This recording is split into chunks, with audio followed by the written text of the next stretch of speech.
Three, two, one. Here we go.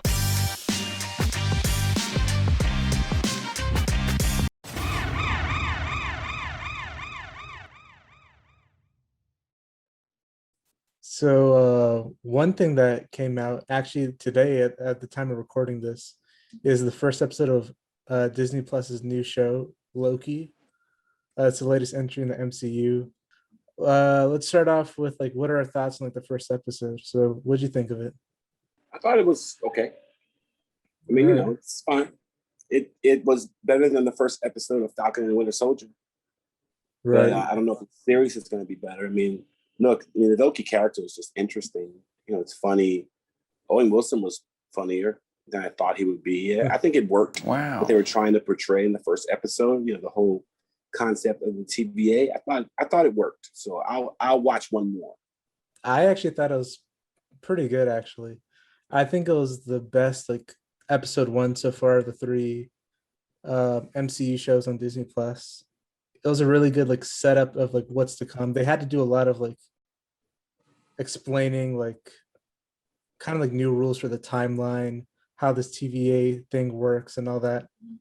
And I thought the way they did it was like pretty clever, like the whole like bureaucracy meets like science fiction type thing. Kind of like a little bit like what they did in like Umbrella Academy or like even like Beetlejuice, like the waiting room or whatever. Mm-hmm. But they took that to like expanded that concept like even more.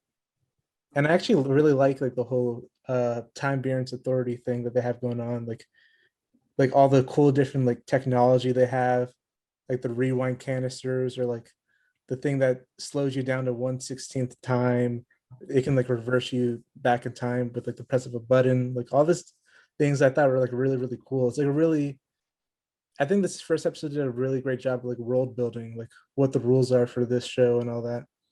Yeah, I mean, it did. I think I definitely understood what the show's about. I guess that's what they're really trying to do in episode one. It was interesting. I think at the end, near the end, where you're waiting to see who this big bad guy is, right? They obviously wanted to chase.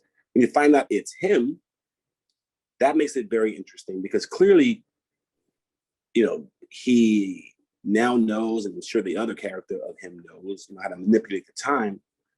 And it can't be a regular timeline, right? It just seems like it's another version of Loki. I don't know if it's a multiverse thing or who we'll see, right? But it's another version of Loki that's sort of skipped outside the timeline, but they can't capture it, right? So it'll be very interesting to see how they wrap it up, how they join it together. I think another thing that was pretty cool is they explained the timeline and really they hammered it home to Loki by showing him events, of the past, of the future, especially of the future. That was pretty intense. The part with the mother and everything. So I get it. Yeah. And like another thing, like with the whole like timeline thing, like I really like the way they presented it with like the character of Miss Minutes and like the animation that they make you see.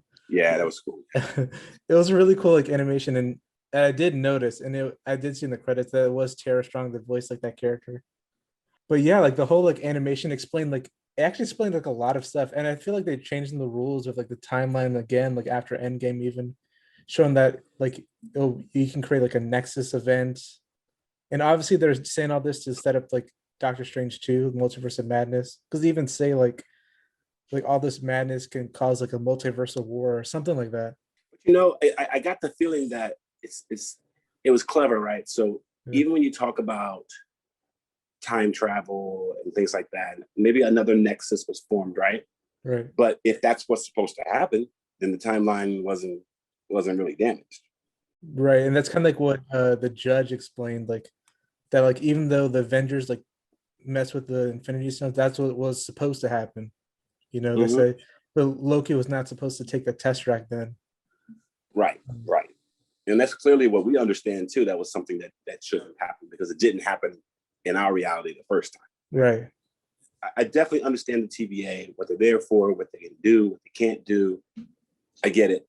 I like they had a tray of Infinity Stones. Like, yeah, a lot of people. Oh, yeah, that was really crazy because that shows that like how formidable the TVA really is. Like even Infinity's like you're not the first person to try this.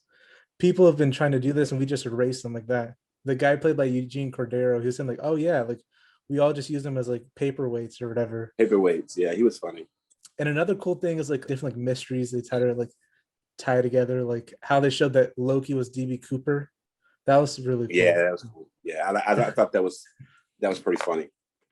And I feel like there's gonna be like more of that type of stuff. Like even in the trailer, they show like a Polybius arcade machine. I don't know if you know about the urban legend of like this arcade game called like Polybius, where like people that played the game like went insane and like died or something like that. It's like an urban legend from the internet. And like the trailer had one of those arcade machines. You see Agent Mobius like drinking a Josta energy drink from like the 90s or something. Stuff like that. And like even when they went back to like 16th century France, they found like the kid that had like the blue tongue because they like chewed like the candy or bubble gum or whatever. And the internet is back at it again. When they showed like the devil stained glass window thing, people were of course saying, "Oh, Mephisto.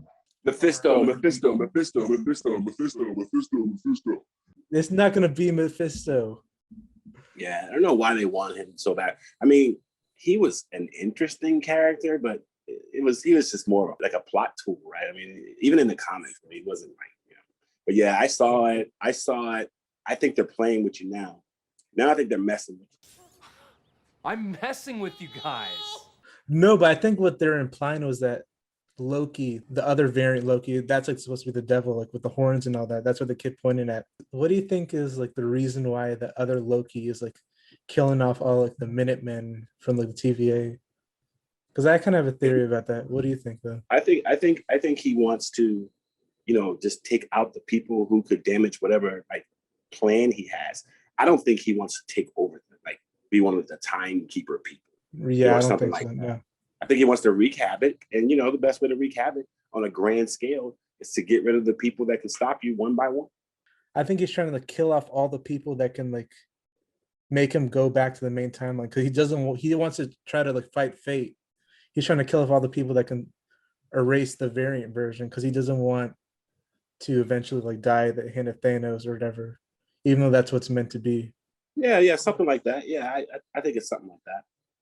I don't think it's a multiverse thing. I think it's just a time thing, right?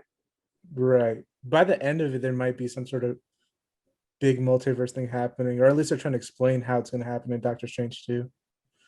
I mean, think about it. If a Loki at another time, you know, jumped out the timeline, he'd be there too. Right. In theory, right? So if that version of yourself at that moment is, you know, who they're going to deal with. So yeah, that can happen. I can smell it. We'll see, right? Because hopefully by episode 2, there are only 6 of them. The plot needs to start to get moving pretty fast.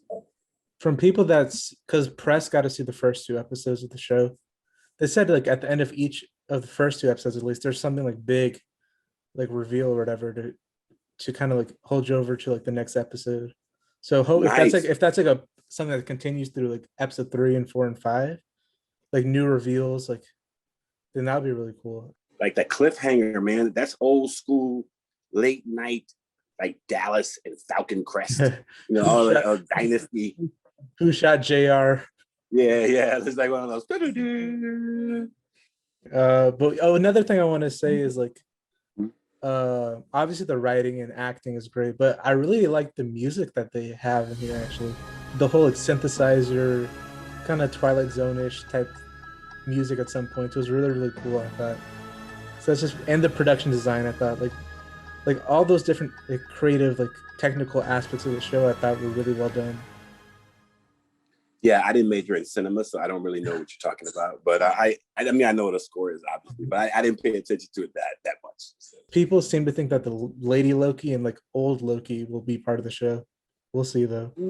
Yeah, we'll see. And it kind of makes sense because they didn't show, even though they told us Loki's the one killing them, they didn't show his face. They kept it like cloaked. There has to be a reason for that. So maybe it's not Loki that we know, like the way he looks. I don't know.